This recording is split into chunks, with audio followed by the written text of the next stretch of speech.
It's a sad fact that if you're genuinely good at sports betting, at some point the bookmaker will essentially tell you to just go away. Some books are almost instant. We're talking 2, maybe 3 bets. Some of the bigger books will give you a little bit more wiggle room. They'll wait until you're really cleaning them out before you get that dreaded email. Here are 5 things that can quickly get your sports betting account banned.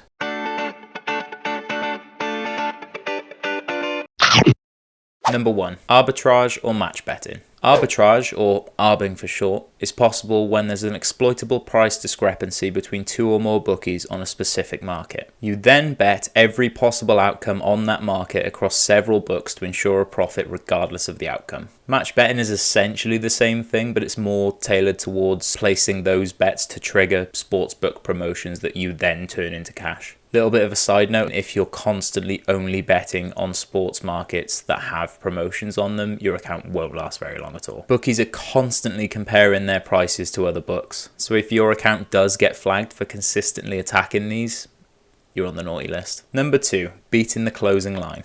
Sound familiar? It's basically why our Twitter and YouTube accounts are called what they're called. The 3% of sports bettors who are actually profitable at this long term will know as long as they're constantly beating the book's prices, they're going to be making money. Consistently beating the closing line will probably get you on the same shortlist as arbing or match betting will. Bookies hate nothing more than people constantly getting the better of their pricing. Smaller books have been known to ban people after as little as 2 or 3 bets if they're constantly beating their prices. And how many times have you seen these horse racing experts on Twitter bragging about a bet slip that's won after they tipped something at 4 or 5 to 1, it's drifted all the way to 10 to 1 and it's gone on to win. And the replies are just people in awe being like, oh, how haven't you been banned? They haven't been banned because they made a bad bet and got away with it.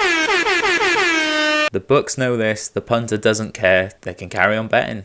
Number 3, scalping. So prime example would be if you're scrolling through social media and you see someone's out injured for a game that's tonight or tomorrow, you know the price is going to move, but you're basically getting there before the bookies can adjust their pricing. Is it smart? Well, typically, yeah, but not if you value your account with that sportsbook. It'll take the bookies seconds to find out who's just loaded up on that market before they've moved the price. If you get one of those genuine, oh, I can't miss this opportunities, just use a book that you don't use that regularly. And if they are going to ban you, make sure it's worth it. Number 4, middling. Middling is when you beat a market that badly that you can then go back and bet the other side. Almost like delayed arbing. Middling is obviously a good thing to do in certain situations, but make sure you always hedge or offset your liability at a betting exchange or a different bookie if it's a two-way market. Bookies already hate you for beating their pricing, so flaunting how much you've beaten their pricing by with the same account is really going to shorten your account's lifespan. At the same time, is it funny? Yes. And number 5, showing your bet value and account balance. Okay, now this specifically applies to people sharing their bet slips and stuff on social media. If a bookie suddenly takes a massive load of money on a random market, the first thing they're going to do is check Twitter. All the books have to do is search for their name or the market or one of the teams involved. They'll then see your bet slip with the exact amount you've wagered, roughly when you bet it, and for the people who like leaving their balances in the top right corner with a really specific number,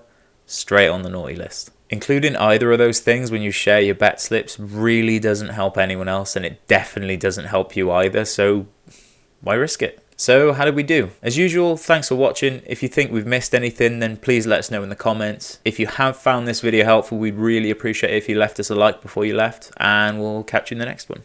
Peace.